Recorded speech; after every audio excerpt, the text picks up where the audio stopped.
السلام علیکم ورحمۃ اللہ وبرکاتہ۔ دوستو، آج ہم بات کریں گے حضرت یوسف علیہ السلام اور 4 مہینے کے بچے کی گواہی کی۔ حضرت یوسف علیہ السلام کو جب ان کے بھائیوں نے کنویں میں ڈال دیا تو ایک شخص جس کا نام مالک بن جوہر تھا، جو مدین کا باشندہ تھا، ایک قافلے کے ہمراہ اس کنویں کے پاس پہنچا اور اپنا ڈول کنویں میں ڈالا تو حضرت یوسف علیہ السلام نے اس ڈول کو پکڑ لیا اور مالک بن جوہر نے آپ کو کنویں میں سے نکال لیا۔ تو آپ کے بھائیوں نے اس سے کہا کہ یہ ہمارا بھاگا ہوا غلام ہے،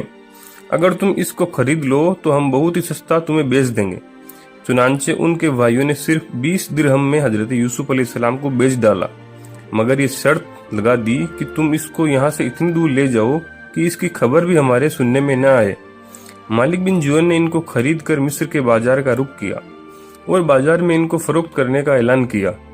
ان دنوں مصر کا بادشاہ ریان بن ولید املکی تھا اور اس نے اپنے وزیر اعظم کتفیر مصری کو مصر کی حکومت اور خزانے سونپ دیے تھے، اور مصر میں لوگ اس کو عزیز مصر کے خطاب سے پکارتے تھے۔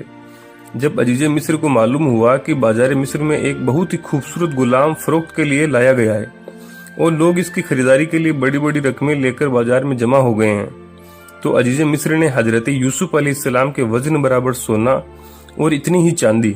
اور اتنا ہی مشک اور اتنے ہی حریر قیمت دے کر خرید لیا، اور گھر لے جا کر اپنی بیوی زلیخا سے کہا کہ اس غلام کو نہایت ہی اعزاز و اکرام کے ساتھ رکھو۔ اس وقت آپ کی عمر صرف 13 یا 17 برس کی تھی۔ زلیخا حضرت یوسف علیہ السلام کے حسن و جمال پر فروخت ہو گئی اور ایک دن خوب بناؤ سنگار کر کے تمام دروازوں کو بند کر دیا اور حضرت یوسف علیہ السلام کو تنہائی میں لبھانے لگی۔ آپ نے معاذ اللہ کہہ کر فرمایا کہ میں اپنے مالک عزیز مصر کے احسان کو فراموش کر کے ہرگز اس کے ساتھ کوئی خیانت نہیں کر سکتا۔ پھر جب خود زلیخا آپ کی طرف لپکی تو آپ بھاگ نکلے اور زلیخا نے دوڑ کر پیچھے سے آپ کا پیرہن پکڑ لیا جو پھٹ گیا،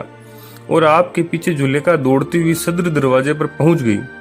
اتفاق سے ٹھیک اسی حالت میں عزیز مصر مکان میں داخل ہوا اور دونوں کو دوڑتے ہوئے دیکھ لیا تو زلیخا نے عزیز مصر سے کہا کہ اس غلام کی سزا یہ ہے، اس کو جیل خانے بھیج دیا جائے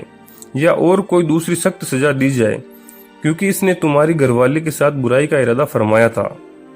حضرت یوسف علیہ السلام نے فرمایا کہ اے عزیز مصر، یہ بالکل ہی غلط بیانی کر رہی ہے۔ اس نے خود مجھے لبھایا اور میں اس سے بچنے کے لیے بھاگا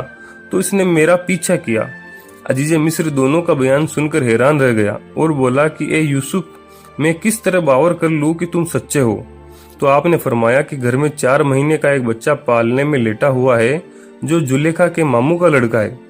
اس سے دریافت کر لیجئے کہ واقعہ کیا ہے۔ عزیز مصر نے کہا، بھلا 4 ماہ کا بچہ کیا جانے اور وہ کیسے بولے گا؟ تو آپ نے فرمایا کہ اللہ تعالیٰ اس کو ضرور میری بے گناہی کی شہادت دینے کی قدرت عطا فرمائے گا،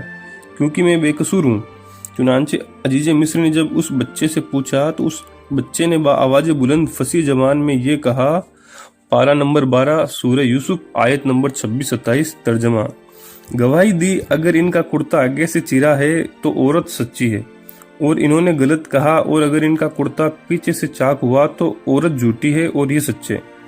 بچے کی زبان سے عزیز مصر نے یہ شہادت سن کر جو دیکھا تو ان کا کرتا پیچھے سے پھٹا ہوا تھا۔ تو اس وقت عزیز مصر نے حضرت یوسف علیہ السلام کی بے گناہی کا اعلان کرتے ہوئے کہا، پارہ 12 سورہ یوسف آیت نمبر 28-29 ترجمہ: بے شک یہ تم عورتوں کا فریب ہے، بے شک تمہارا فریب بڑا ہے۔ اے یوسف، تم اس کا خیال نہ کرو، اور اے عورت، تو اپنے گناہوں کی معافی مانگ، بے شک تو خطاواروں میں ہے۔ اللہ عز و جل کی ان پر رحمت ہو اور ان کے صدقے ہماری مغفرت ہو، آمین۔ دوستو، اگر آپ نے اب تک ہمارے چینل کو سبسکرائب نہیں کیا ہے تو سبسکرائب کر لیجئے، اور سبسکرائب بٹن کے پاس میں جو بیل آئیکن ہے اسے دبا دیجئے تاکہ ہماری ویڈیو سب سے پہلے آپ تک پہنچ سکے۔